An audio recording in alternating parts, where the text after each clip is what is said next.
Alors, le séminaire d'aujourd'hui s'intitule Développer une culture de croissance. Donc, merci Seigneur pour le temps que tu nous offres. Merci parce que tu es le Dieu Tout-Puissant. Merci parce que tu nous donnes la vision et la provision. Merci de mettre dans mes mots, Seigneur, le message qui va éclairer, qui va permettre à chacune des personnes qui va écouter le message d'aujourd'hui de l'aider à la place, à l'endroit où il a besoin, et que ça soit pour la gloire de ton nom. Nous t'avons ainsi prié et nous te disons Amen. Alors, aujourd'hui, on va parler de 8 principes pour développer une culture de croissance. Pour commencer, comme d'habitude, je me présente toujours. Je m'appelle Zamana Kinkela, je suis universitaire en relations industrielles, sciences économiques et comptabilité générale. Je suis gestionnaire, entrepreneur, formatrice et coach en gestion des affaires et je le fais aussi selon les principes bibliques.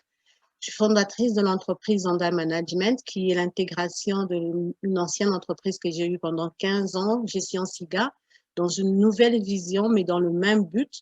C'est pour démarrer, supporter, accompagner et gérer les PME. Je suis impliquée avec lui dans de nombreux projets. Je suis actuellement team leader de la gestion des contrats, consultant informatique au sein du gouvernement fédéral du Canada. Et je suis également la directrice de la communauté francophone de Nehemiah de façon internationale. Comme d'habitude, à chaque fois qu'on commence, on parle toujours de cycle de vie d'une entreprise pour avoir vraiment un overview, comme on dit, une vue d'ensemble de l'entreprise et l'évolution d'une entreprise. Tout le monde n'est pas appelé à avoir toutes les étapes de l'entreprise, mais au moins, vous avez une idée de comment vous pouvez évoluer votre entreprise. Donc, d'abord, il y a la découverte. Évidemment, on a une idée. Moi, j'aimerais bien faire ceci, j'aimerais bien faire cela. J'aimerais bien avoir une entreprise dans tel domaine ou tel autre domaine. Je m'excuse, ici, on a écrit capacité d'innovation. Aujourd'hui, c'est vraiment la capacité de développer une culture d'entreprise. Je n'ai pas changé modifié mon acétate, je m'excuse. Alors, on a d'abord la partie découverte. Cette découverte, c'est en chacun d'entre nous. Ça suit notre passion, ça suit notre appel, ça suit un besoin qu'on veut remplir, mais en tout cas, il y a quelque chose qui nous pousse à le faire.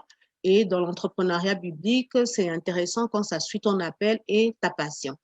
Et ensuite, on crée l'entreprise, on démarre l'entreprise, on fonctionne dans l'entreprise et on atteint un seuil de rentabilité, c'est-à-dire on a investi un certain nombre, un montant d'argent et le seuil de rentabilité, on est dans le retour de cet investissement. C'est très important de comprendre qu'il faut, au moment où on est dans le retour de l'investissement, il faudrait qu'on comptabilise les salaires des personnes qui ont travaillé également et ne pas considérer uniquement l'investissement matériel, physique et ainsi de suite. Considérer aussi le temps de travail et essayer de comptabiliser ce temps de travail et le chiffrer de façon monétaire. Et une fois qu'on arrive à ce retour d'investissement monétaire, salarial et matériel, là, on peut dire qu'on est au seuil de rentabilité. Donc, tous les profits qui vont se produire maintenant à partir de là sont des réels profits. Alors, on passe à la rentabilité. La rentabilité, c'est justement, on commence réellement à faire des profits, on avance, on exécute nos activités de la bonne façon, on essaie de mieux à traverser les obstacles ou à contourner les obstacles et finalement, on arrive à la durabilité. La durabilité est l'espace où on utilise maintenant un système de gestion qui nous permet de standardiser les processus, qui nous permet d'optimiser l'exploitation de notre entreprise. Et souvent, on rentre vraiment ici dans un système technologique qui nous permet de gérer les processus et la production de l'entreprise de façon optimale. Puis, on a l'expansion. Donc, s'il n'y a pas de bon, on n'a pas envisagé l'expansion, on peut s'arrêter à la durabilité ou aussi on peut s'arrêter selon le type d'entreprise à la rentabilité, hein, puis continuer avec cette rentabilité, mais idéalement, c'est de passer vraiment à la durabilité, mais l'expansion ne serait pas obligatoire. Parce qu'elle n'est pas obligatoire, mais on doit savoir que pour que l'expansion ait lieu, c'est très important que la durabilité ait déjà eu lieu. Parce que sans la durabilité, on ne peut pas vraiment installer une expansion réussie, étant donné que l'expansion va juste être on va dire, un copier-coller de ce qui existe déjà, ce qu'on a déjà implanté dans la prochaine succursale ou au prochain endroit où on a décidé de développer l'entreprise à nouveau. Donc, le système va suivre, les systèmes de productivité, le système de gestion, le système d'exploitation, tout ça va suivre, et on va juste avoir le temps de former les personnes qui vont maintenant travailler à l'intérieur de ce système-là. Donc, ça devient une expansion facile à suivre. Ensuite, on a la succession qui va permettre de faire perdurer l'entreprise à travers le temps. Et ça, c'est le but justement de l'entrepreneuriat, c'est d'implanter des entreprises qui sont solides et qui durent et qui perdurent dans le temps.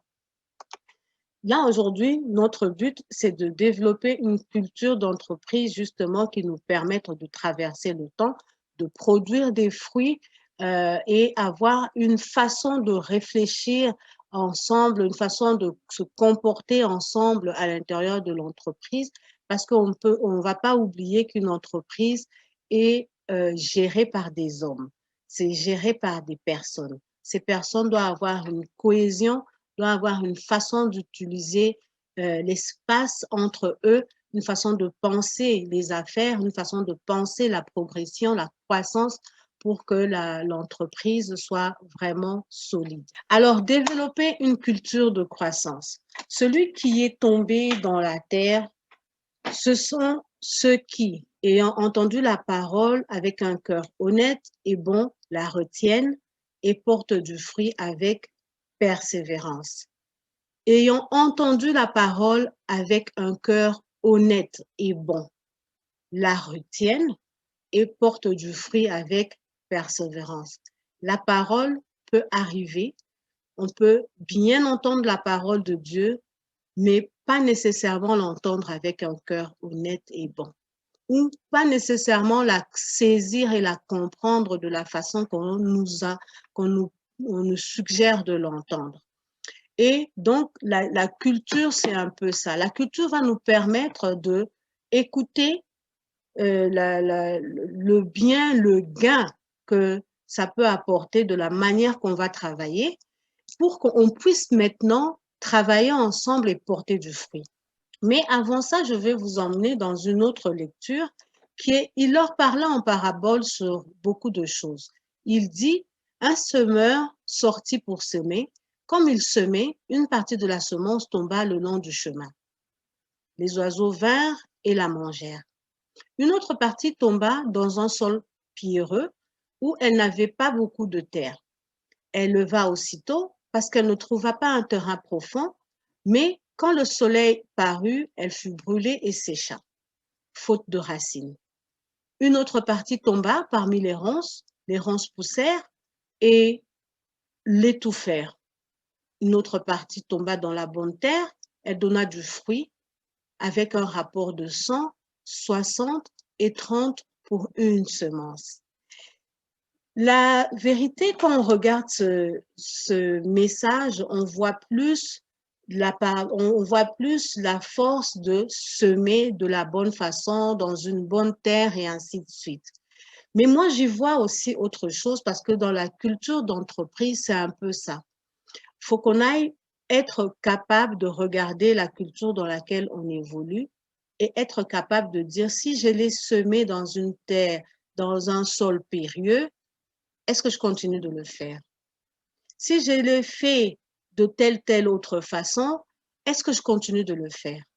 La culture doit être évoluée, elle doit évoluer, elle doit progresser de manière à apporter constamment cette chose qu'on attend, cette cohésion dans l'entreprise. Maintenant, on va regarder les 8 principes pour développer une culture d'entreprise. On va comprendre la parabole tout à l'heure, on va mieux la comprendre. Le premier principe, c'est que la culture doit être une culture qui, qui s'occupe du changement, qui n'est pas une culture stagnante, qui est une culture qui évolue dans le temps. Pourquoi? Une culture qui est flexible, qui est agile, qui est adaptable et évolutive plutôt une culture stagnante. Si on prend l'exemple d'aujourd'hui, si on a évolué dans une culture physique en présentiel, c'est une culture qui est tout autre que de travailler dans une culture d'entreprise où on est en ligne. Parce que de façon présentielle, on a un autre type de contrôle.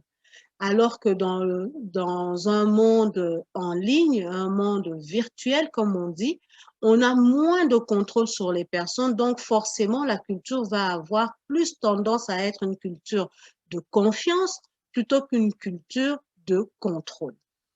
Alors, ça a évolué. Donc, on est passé du présentiel à la culture en ligne. Donc, l'évolution de la culture a tenu compte du changement et elle n'est pas stagnée au niveau du présentiel. On peut aussi avoir une culture qui combine les deux, mais dans le fond, on a quand même changé, on a adapté, on a été flexible, on a été agile, on a évolué avec la situation du moment. Le deuxième principe, c'est une culture qui est innovante. Évidemment, elle ne peut pas être constante parce que le monde évolue, les gens changent, l'entreprise l'entreprise suit la courbe de l'évolution du monde. Parce qu'on ne peut pas évoluer une entreprise si on n'adapte pas les choses de l'entreprise de la façon que le monde évolue. Donc, c'est ça qui va nous pousser aussi à avoir une culture innovante plutôt que stagnante. C'est une culture ouverte, qui est ouverte à l'innovation, qui est ouverte aux nouvelles idées, qui est en constante amélioration et elle ne s'accroche pas nécessairement aux réalisations du passé. Les réalisations du passé vont nous permettre justement de les analyser et de voir qu'est-ce qui avait été bien fait et qu'est-ce qui nécessite une amélioration. Quelles sont les nouvelles idées auxquelles on peut les associer et en faire un produit ou un service innovateur. Donc, là, ça c'est le deuxième principe d'une culture, capable d'apporter de nouvelles idées, capable de discuter ensemble de nouvelles idées, parce qu'une personne, c'est bon, mais plusieurs en même temps, avec plusieurs idées, c'est toujours meilleur. Une culture de risque et plutôt que de sécurité. On s'entend que quand on est dans une zone de confort, on ne veut pas aller dans une zone risquée. Mais on nous dit dans la parole, pour avancer, il faut prendre des risques. On ne peut pas, Dieu quand il nous donne une direction, des fois, nous, les humains, on trouve que waouh, c'est trop compliqué, c'est trop difficile à y aller. On se pose même la question si c'est Dieu qui nous l'a demandé. Mais oui, on nous l'a demandé. C'est parce que toi, tes yeux voient qu'il faut que tu vois. Il faut voir ce qu'on te dit qui va se passer et maintenant demander comment on va faire pour y arriver. Donc, qu'est-ce qui arrive? Le risque va prendre compte de l'échec ou des échecs passés.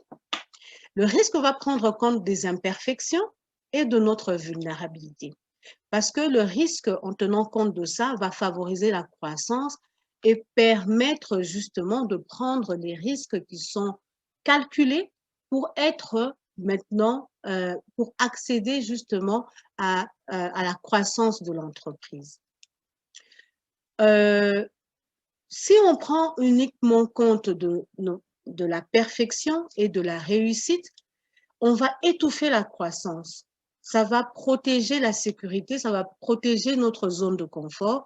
Donc, on ne sera pas en mesure de faire le pas pour aller dans cette dimension de croissance qu'on souhaite d'ailleurs. Hein. Ce n'est pas parce qu'on ne la souhaite pas, on la souhaite, on la veut, mais on n'arrive pas à prendre les décisions qui s'imposent pour justement accéder à cette croissance-là. Alors, la prochaine étape, c'est la responsabilité versus la rébellion. Quand on parle de responsabilité, on parle de rébellion, on voit souvent prendre nos responsabilités. Mais la responsabilité, ce n'est pas juste nous-mêmes. C'est la responsabilité par rapport à nous, par rapport au travail auquel on est engagé. La responsabilité, c'est prendre en compte justement l'environnement dans lequel on évolue et assumer notre part de responsabilité à l'intérieur de cet environnement-là. Ça exige des résultats. Il faut s'assurer du suivi des engagements. Je prends un engagement, je ne vais pas attendre que parce que mon voisin ou bien mon collègue n'a pas fait sa part, que je ne vais pas le faire. On peut faire, en anglais, on dit extra mile. Donc, c'est-à-dire, tu peux faire plus que ce qu'on te demande, dans la mesure où ça répond aux besoins à combler. Donc, c'est-à-dire, tu peux faire plus en s'assurant que, bon, OK, mon collègue n'était pas là, il était malade, c'est quelque chose qu'on travaille ensemble. S'il ne l'a pas fait, je veux faire sa part pour qu'on puisse quand même arriver à un résultat attendu. Et quand il viendra, je ferai le compte rendu et de là, on va repartir ensemble. Ça, c'est la responsabilité. Ça, c'est être responsable pour soi-même et pour l'environnement et pour la tâche qui nous incombe. Une culture qui défie l'autorité favorise l'imprudence et l'irresponsabilité. Elle démontre un manque d'engagement. L'autorité, on voit ça souvent comme un bâton de fer, là, une personne qui est juste après nous. En fait, l'autorité, ça peut être juste l'ensemble des règles, hein, l'ensemble des processus, l'ensemble des politiques à l'intérieur d'une entreprise, qui n'a rien à voir avec quelqu'un qui vient absolument vous suivre après, qui est juste derrière vous pour vous dire quoi faire, quand le faire. C'est pas ça. L'autorité, c'est vraiment cet ensemble, dans cette structure donnée, et même au-delà. Donc, l'autorité, ça favorise la prudence et quand on défie en fait l'autorité, ça favorise l'imprudence et l'irresponsabilité. Et souvent, ça va démontrer un manque d'engagement. Parce qu'une personne qui n'est pas engagée, on le voit tout de suite. Il va bafouer n'importe quelle règle, il va bafouer n'importe quelle politique, il va faire vraiment à sa tête. Et ça, ce n'est pas vraiment conseillé pour avoir une culture de croissance. La culture de croissance tient compte de tout ça. Et souvent, elle va engendrer le désordre. Le désordre dans la façon de faire, ça va entraver certaines étapes. Et donc, finalement, le résultat n'est pas nécessairement le résultat attendu. Alors, le cinquième principe, c'est l'humilité. L'humilité versus la fierté. On peut être fier de la bonne manière, mais ici, on parle de la fierté dans le sens de l'orgueil, têtu, nombriliste, on peut dire même. On se focalise sur ce que nous, on veut, sur ce que nous, on pense, et puis c'est un peu ça. L'humilité, c'est la personne qui va être capable d'avoir dans la culture d'humilité, justement, on va avoir la soumission aux faits. La soumission aux faits, donc ici, quand on dit l'humilité, la soumission aux faits, il n'y a pas juste la soumission aux hommes, la soumission aux faits. Tu viens de parler de la pandémie, par exemple. La pandémie, c'est quelque chose dans laquelle on vit, on ne s'attendait pas du tout. On aurait pensé que ça allait durer 2 mois, au maximum 3, 4 mois, mais dire que ça allait passer de 1 mois à 6 mois à 1 an et bientôt 1 an et demi, personne ne l'avait envisagé. Donc, c'est très important qu'on comprenne que la soumission aux faits, c'est on se soumet aujourd'hui à ce qui se présente. Si tu te rebelles au fait de la pandémie, tu te rebelles contre toi-même, tu t'embêtes toi-même, tu n'avances pas parce que finalement, ça t'empêche de prendre les décisions en fonction de ce qui se passe réellement. C'est comme un déni, en fait. Et puis, je dis la soumission aux règles et aux processus, je venais d'en parler tout à l'heure par rapport à la responsabilité, c'est aussi une forme d'humilité. Parce que certaines personnes pensent que se soumettre aux règles, parce que la personne qui va te donner ces règles-là, c'est ton supérieur, peut-être tu arrives dans un environnement de travail et on te dit, bon, voilà la règle à suivre, voilà les processus à suivre, voilà les politiques, voilà comment nous on marche ici, et vous vous rébellez. Vous êtes tellement orgueilleux que vous ne voulez pas avoir l'humilité de vous soumettre à ça. Vous avez l'impression de vous soumettre à la personne qui vous donne ces règlements-là. Non, vous ne vous soumettez pas à l'ensemble des règles qui favorisent la marche, la croissance de l'entreprise. Vous ne soumettez pas aux règles qui vont permettre d'atteindre un certain résultat, aux processus qui vont permettre d'atteindre un certain résultat. Oui, il peut y avoir un moment où vous pensez que ce processus, on est en train de suivre un processus, mais on pourrait le faire mieux. Ça rentre dans le cadre de l'amélioration d'un processus, mais même encore à ça, il faut soumettre l'idée. On va avoir un comité peut-être qui va penser à comment on va le mettre en place. Peut-être même quelqu'un, la personne qui vous a écouté ne fait pas le suivi. N'en faites pas un gros plat. Peut-être que ça va venir avec le temps.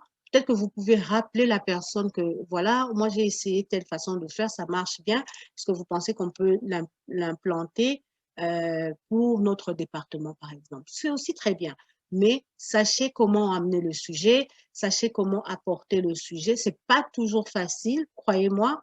On est souvent vite découragé, mais nous sommes des humains. La chair ne doit pas prendre le dessus. Il faudrait que l'esprit prenne plus le dessus et dire, OK, je vais prendre patience, on va prendre un pas en arrière, on va se ressaisir dans l'humilité, justement qu'on est capable de le faire et d'avancer et de continuer. La reconnaissance de nos limites. Si on n'est pas capable de dire, moi, je suis ici, je ne pense pas être capable d'avancer, ici, la façon dont les choses se passent dans l'entreprise, ça ne marche pas. Il semblerait que les choses ont évolué différemment. Il y a quelque chose qu'il faut qu'on fasse différemment pour arriver à un plus. Là, c'est vraiment une, euh, une prise de conscience collective, hein, où l'entreprise se rend compte qu'il faut faire quelque chose qui est différent. Il y a aussi la prise de conscience personnelle, où on se rend compte que la tâche qui m'a été donnée, je ne peux pas vraiment la manipuler parce que je suis limitée. Peut-être dans une connaissance, peut-être dans un processus. C'est simple, il faut demander de l'aide. Il faut demander de l'aide. Quand c'est une prise de conscience collective, on a l'humilité de reconnaître, oui, on a bien fait nos choses jusqu'à un certain temps, mais cela maintenant, ça ne marche pas. On n'a pas échoué. On est juste en train de constater que c'est le moment de modifier. Donc, ça nous emmène au point 1 où l'échange nous dit, le principe 1 où on dit il faut avoir une culture d'adaptation, une culture qui nous permet, comment on va dire ça, qui nous permet le changement, une culture qui est flexible, une culture qui est souple, à la place d'une culture rigide. Alors, la reconnaissance de nos limites vont nous permettre justement d'être adaptables, d'être en mesure de modifier euh, notre processus, notre façon de faire, notre façon de voir les choses. Et ça nous donne aussi la patience, l'humilité, parce que souvent on est impatient, on veut que les choses bougent, il faut que ça se passe maintenant, pas demain. Mais ça nous donne la capacité de voir ses limites et de les modifier avec le temps. Une culture fière et trop confiante, elle va être auto-absorbée. On est absorbé à l'intérieur de ce qu'on fait. Parce que c'est ça qu'on doit faire, C'est comme ça que ça doit marcher, ça ne doit pas être autrement. On est absorbé là-dedans. On ne voit plus rien, on est là-dedans et ça nous empêche, mais vraiment, on sait qu'on le fait bien. Hein, on est tellement confiant, on le fait bien, que ça pourrait pas être autrement, c'est comme ça. Non, c'est pas possible, les choses changent, les hommes changent, le monde change. Peut-être qu'on ne réalise pas le changement, mais à un moment donné, il faut être capable de regarder les choses en face et dire, c'est bien que je fasse comme je suis, je le fais, mais qu'est-ce qui pourrait me faire avancer? Souvent, on reste borné. Borné, c'est un peu ce que je dis, quand on est trop absorbé, trop confiant à ce qu'on pense être bon, quand on est tellement convaincu que ce que nous, on a, c'est la meilleure façon de faire, ça ne nous donne pas la chance de regarder comment les choses peuvent être faites autrement. Ça ne nous donne pas la chance de voir que le voisin fait ça mieux que moi. Ça ne nous donne pas la chance de constater que le monde a déjà changé par rapport à la façon que je suis en train de procéder. C'est très important de pouvoir s'arrêter et d'être capable d'écouter les autres. Parce qu'on n'a pas tous la même vitesse. Moi, je peux avoir une vitesse et souvent, c'est ce qu'on me dit, je réfléchis un peu trop vite, je suis peut-être avant-gardiste, mais peut-être que je n'ai pas l'humilité de me dire, OK, parce que j'ai compris cette chose trop vite, que les autres n'ont pas encore compris ça comme j'ai compris. Donc, avoir l'humilité d'eux, plutôt que d'être borné, que c'est le moment de le faire, il faut qu'on le fasse tout de suite. C'est là le temps. La fierté emmène tellement de choses. On peut avoir raison, mais la raison ne veut pas dire que parce que tu as raison en ce moment-là, que la chose doit être faite en ce moment-là.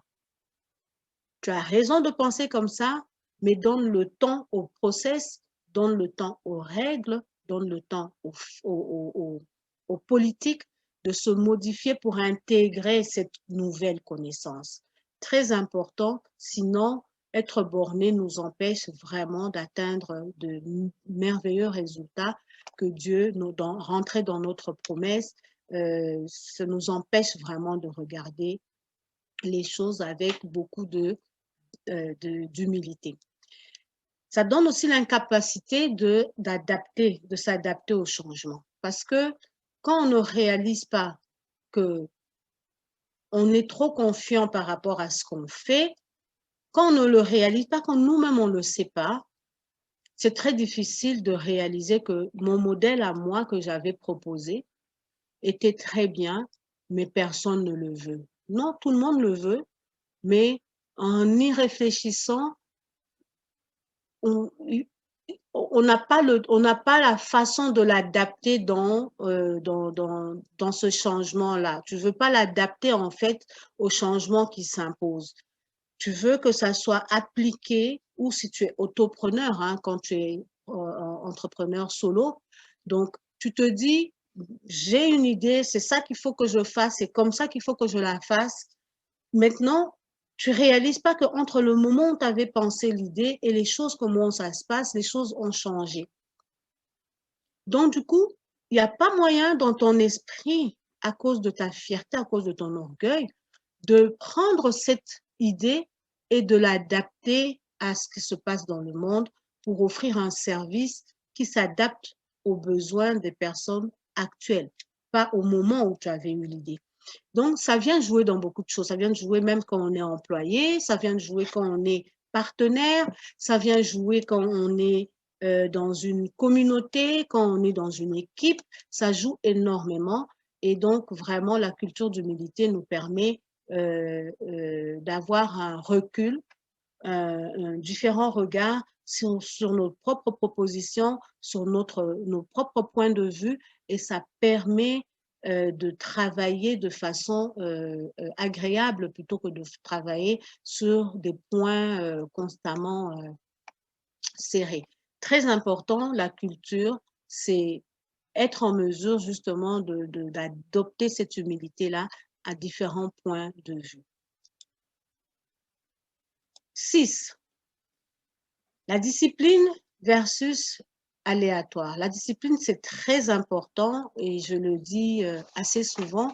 On ne fait pas toujours les choses parce qu'on a envie.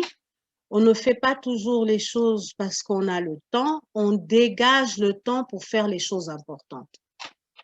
On se fait violence même quand on n'a pas envie parce que c'est le temps de faire une certaine chose.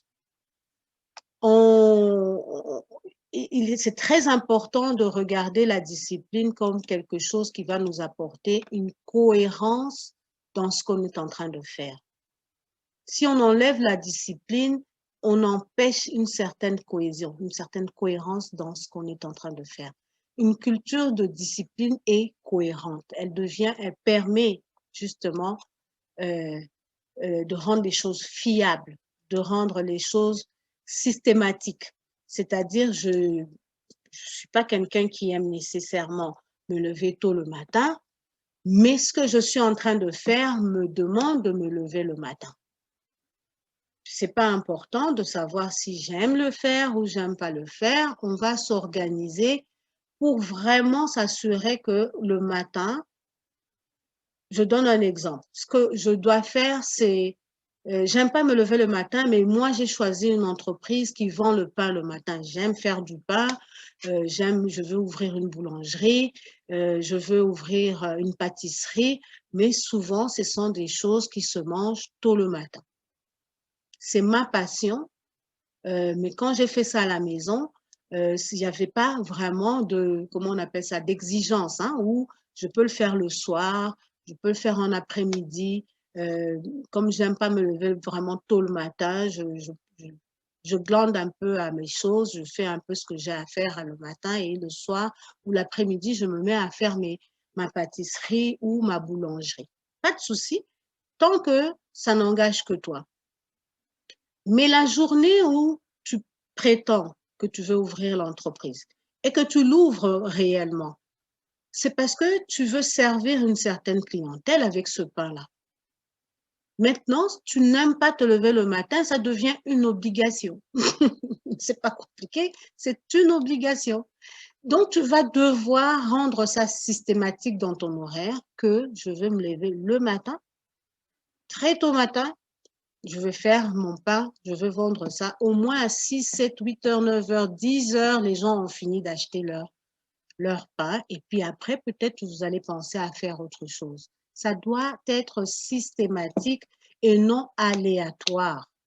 Hein? On vient à votre boulangerie, puis on arrive de retour dans 10 minutes, de retour dans 15 minutes, de retour dans 2 heures. C'est aléatoire. Puis vous vous attendez à avoir une croissance. C'est pas possible. Parce que le client qui venait vous voir avait besoin de ce que vous avez proposé. Et il avait besoin de ça en ce moment-là quand il est venu. Donc, vous n'avez pas à mettre, je reviens dans 2 heures. Une fois, on peut comprendre, ça peut être un cas d'urgence extrême, mais à partir de ce cas d'urgence extrême, s'il vous plaît, ajustez-vous. Ajustez le tir. Vous venez de réaliser, donc le premier fait qui vous arrive, vous réalisez que, oh là là, ça peut m'arriver de me retrouver dans une situation compliquée. Je dois garder cette discipline où je dois être ouverte systématiquement.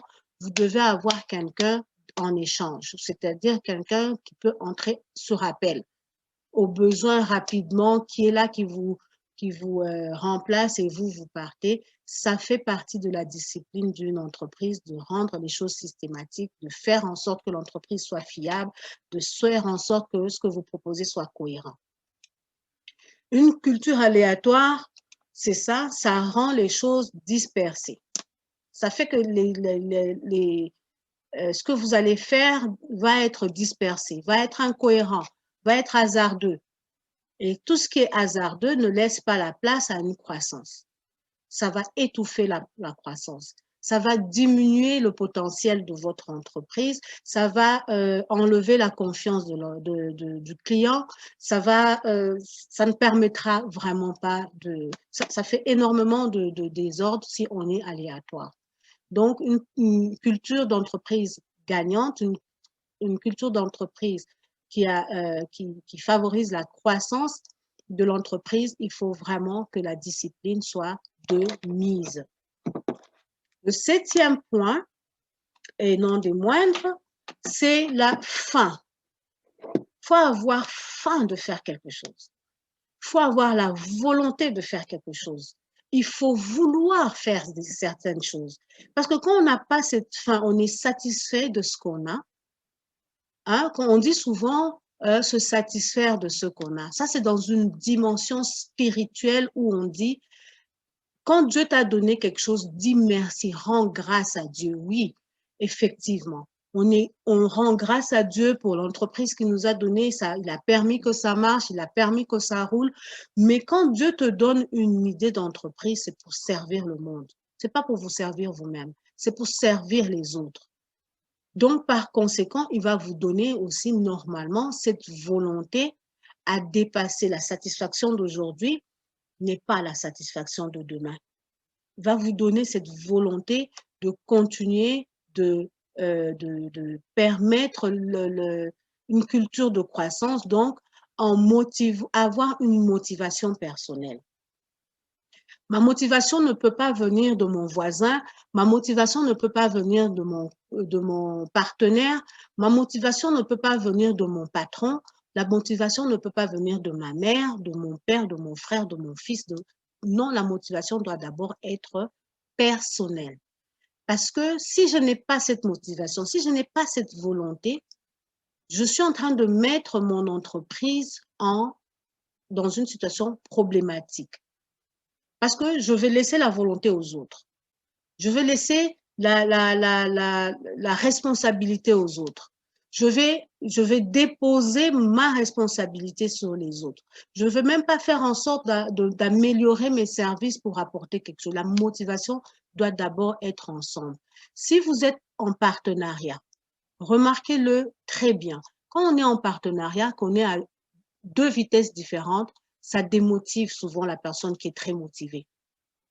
Parce que la personne qui n'est pas motivée, ou du moins qui a une bonne idée, elle aime l'idée, on va se travailler ensemble, mais la personne qui n'est pas motivée vient casser le rythme de la personne qui est motivée. Donc, quand vous deux, vous êtes motivés, ça donne un super bon élan parce que vous êtes en train de vous compléter à chaque fois et vous êtes en train d'avancer à un rythme soutenu. Hein? Donc, c'est très important. Alors que quand on a le désir de l'accomplissement vient aussi être quelque chose qui est très important parce qu'on peut être motivé, mais on n'a pas nécessairement ce désir d'accomplissement. On est motivé sur un certain point de l'entreprise. Mais l'accomplissement, c'est gros.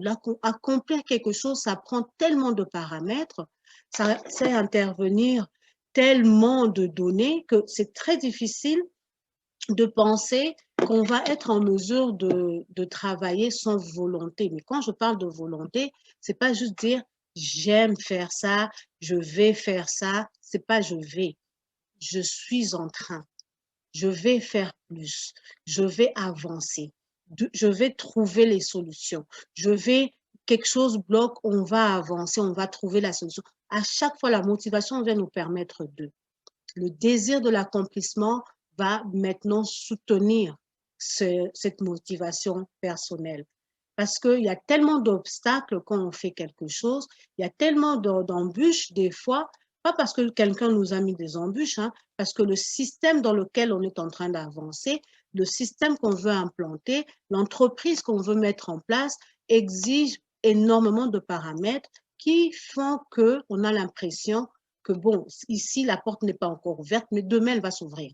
Donc, il faut continuer de nourrir ce désir d'accomplissement pour être en mesure de passer à l'autre point. Donc, la satisfaction, souvent, on va dire, par exemple, quand je parle de satisfaction, c'est quoi? On va dire que quelque chose a été fait, mais n'a pas été bien fait.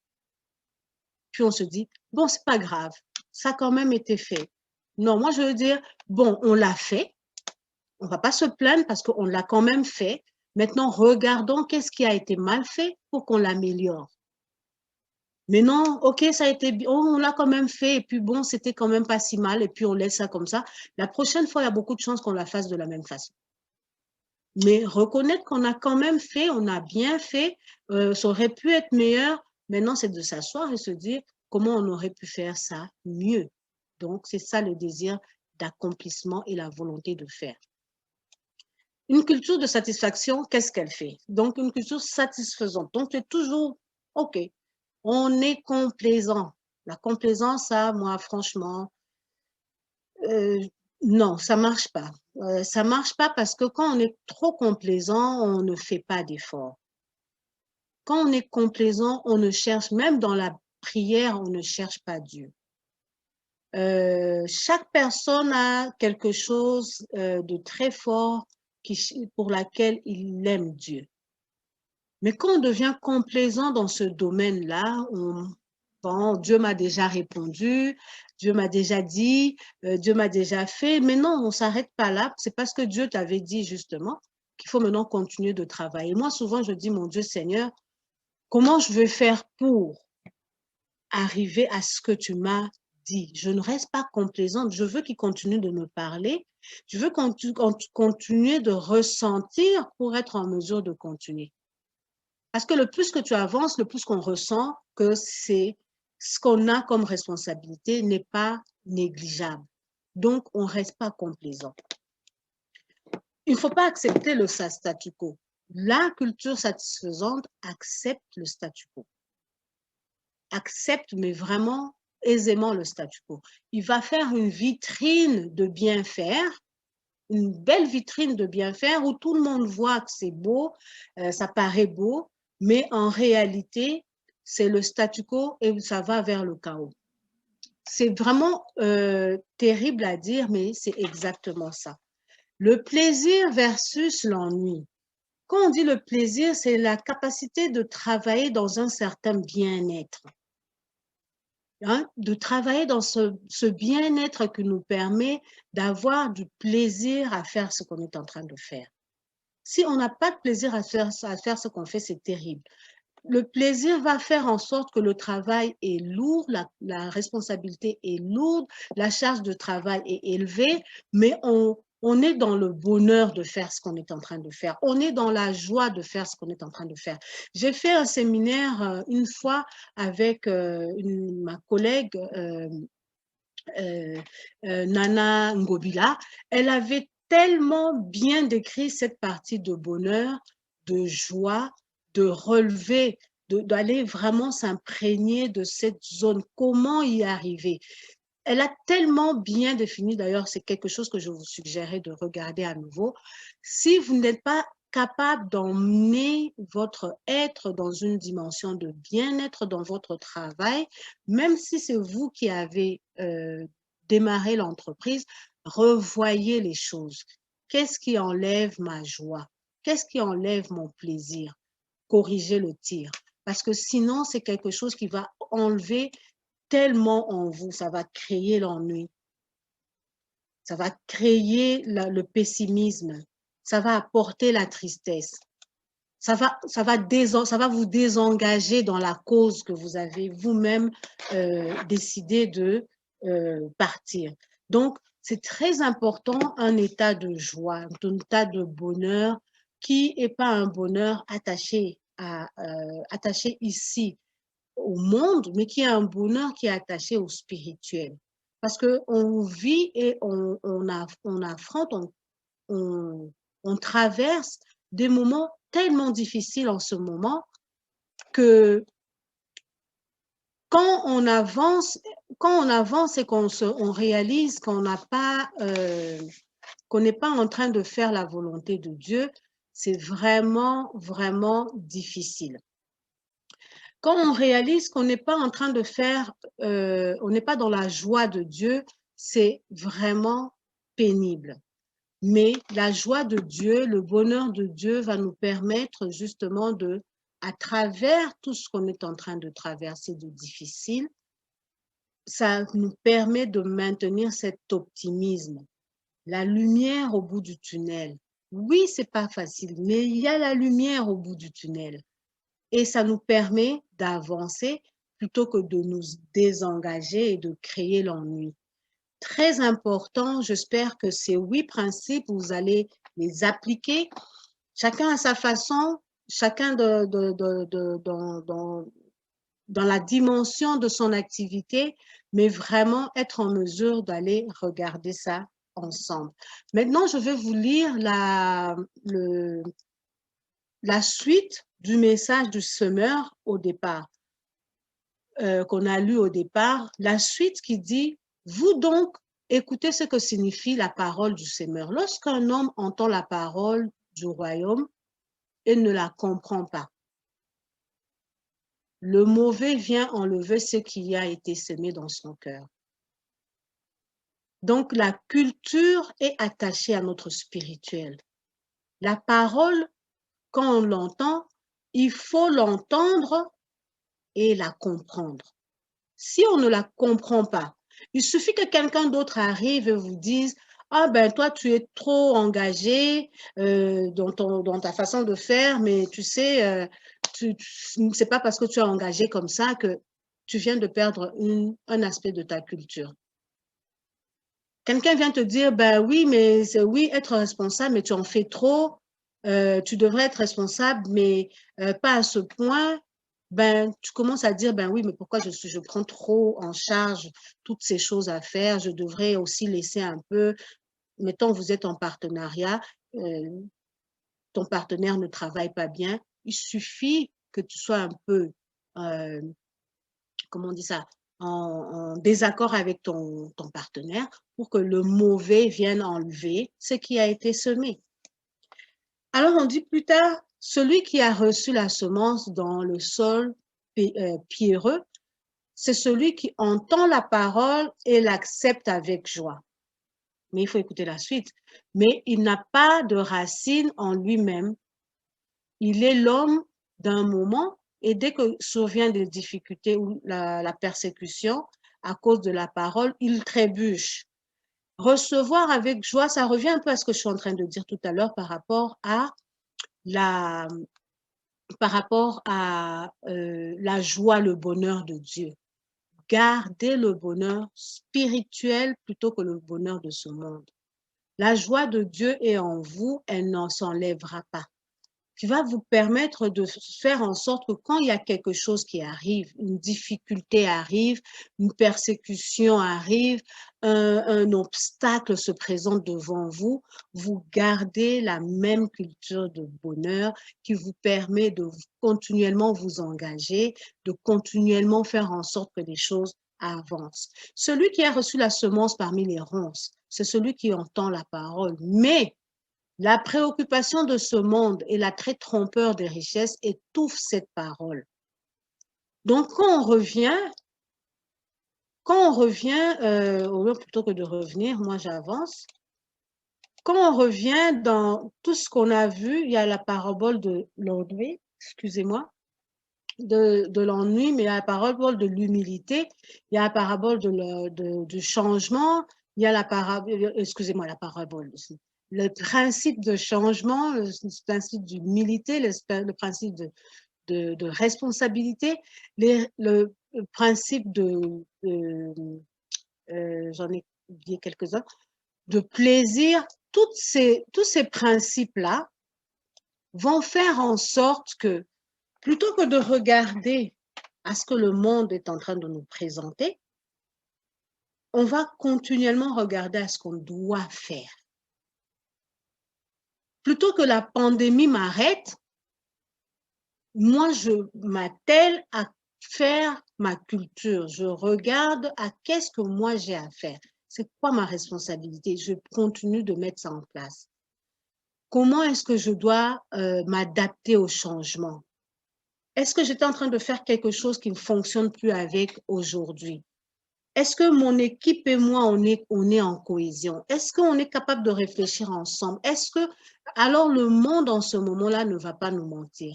Ce que le monde est en train de dire, c'est ce qui est réel. Mais ce n'est pas ce qui est véritable, vérité. La vérité, c'est autre chose. Ce qu'on voit, c'est réel, mais la vérité est ailleurs. La vérité est dans la Bible. La vérité est dans ce que Dieu a mis en nous. Comment on va faire en sorte excusez-moi, d'avancer et de continuer. Alors, il y a la dernière chose, celui qui a reçu la semence dans la bonne terre, c'est celui qui entend la parole et la comprend. Il porte de fruits avec un rapport de 100, 60, 30 par rapport à une graine. Donc, il faut être en mesure de comprendre la parole. Ici, je vous dis de comprendre la parole de Dieu, d'avoir la connaissance de la parole de Dieu pour être en mesure de bien appliquer une culture de croissance dans votre entreprise. Parce que si vous la comprenez, si vous avez la parole, si vous l'insérez, vous l'implantez, vous l'intégrez dans votre culture d'entreprise, ça va forcément, peut-être pas maintenant, peut-être pas demain, après-demain, mais à un moment donné, ça va porter du fruit. Et ici, on dit à 100, à 60, à 30. Donc, pour tout le monde, ça va peut-être pas être le même résultat, mais ça va donner à 60 pour un grain. Pour un grain, pour d'autres, il a donné à 60. Pour un autre grain, il a donné à 100 fruits. Pour un autre grain, il a donné à 30 fruits. En tout cas, personnellement, moi, je suis dans la perspective de porter de fruits. Si Dieu me donne 30, je veux dire merci, gloire à Dieu. Il me donne 60, merci, gloire à Dieu. Il me donne 100, merci, gloire à Dieu. Mais je veux m'assurer que je comprends cette parole-là. Et alors, comprendre la parole, c'est jour après jour. Hein? On découvre Dieu. Dans le même message, dans cette même parabole, on peut parler de la semence uniquement. Sème, tu récolteras. Mais moi, j'ai trouvé en ça la façon de voir entendre dans l'esprit que même la culture, on peut utiliser cette parole de Dieu. Dieu est bon avec nous, Dieu est bon en toutes choses et je pense que Dieu va être bon dans la culture de notre entreprise aussi. Vous qui m'avez suivi aujourd'hui, avez-vous une culture de croissance pour votre entreprise? Avez-vous pu établir cette culture-là? Hein? Avez-vous pu en discuter avec votre équipe, avec votre partenaire? Avez-vous pu en discuter à l'intérieur de votre équipe? Hein? Avez-vous eu la chance de au moins en parler? C'est bien d'avoir une culture, mais comme je disais, il faut l'appliquer. Hein? C'est bien, on peut l'écrire, on peut le dire, mais il faut l'appliquer. Il ne faut pas qu'il y ait une différence ou un gap, hein, un écart entre ce qu'on dit qu'on veut être et ce qu'on est réellement. Il faut vraiment que notre culture vienne enregistrer ce qu'on dit qu'on veut faire et le mettre en pratique à la même. Évaluez-vous en cinq étapes. Vous acceptez le changement plutôt que la stagnation. Vous accueillez de bonnes idées, les nouvelles idées. Vous voulez aller vers une amélioration. Vous acceptez l'échec comme un processus d'apprentissage qui vous permet d'apporter les grandes lignes directrices du changement. Vous exigez des résultats, j'espère. Hein, vous tenez les gens responsables quand ils ne suivent pas les processus, de sorte qu'ils puissent s'améliorer et s'imprégner des processus. Et quand ils ne sont pas capables, quand ils vous démontrent une limitation, leurs limites, ils sont tout aussi responsables en ce moment-là. C'est à nous, c'est à vous, à nous de montrer alors le chemin ou expliquer ou former ces personnes pour qu'ils soient en mesure d'utiliser les processus. Reconnaître la souveraineté de Dieu en toutes choses et comprendre la parole de Dieu. Pour comprendre la souveraineté, il faut comprendre la parole de Dieu. Des fois, la souveraineté de Dieu ne peut pas être connue ou comprise parce qu'on n'a pas saisi la parole de Dieu. Très important, et reconnaître la contribution des autres dans nos réalisations. On doit savoir on peut être le top level d'une entreprise, l'initiateur d'une idée, la pensée motrice d'une entreprise, mais on n'évolue jamais seul. À un moment donné, la contribution de la connaissance, des apports, des commentaires, des recommandations des autres vont être pour nous un repos parce qu'on peut au moins se fier à notre équipe pour aller de l'avant. Sinon, on étouffe aussi l'épanouissement de notre équipe, de les réalisations, et c'est vraiment pas bon. Ça valorise la cohérence et la fiabilité, ça honore et ça récompense la motivation personnelle, le désir de la réussite. Moi, je dis plus le désir de l'accomplissement plutôt que de la réussite. Il faut courir après l'accomplissement, la réussite suivra. Et donc, valoriser le plaisir et l'épanouissement de chacun. C'est très important. Et donc, ici, moi, je veux vous demander sur quel domaine avez-vous besoin de travailler le plus pour améliorer votre culture d'entreprise? Alors, moi, je vous demanderai si vous avez des questions, n'hésitez pas, écrivez-moi, envoyez des messages sur le chat, n'importe quelle heure que vous aurez regardé ce séminaire, que ce soit aujourd'hui, demain, après-demain ou n'importe quand après. N'hésitez pas si vous avez des questions, écrivez, envoyez des messages dans les commentaires. On le lit tout le temps, on va finir par vous répondre.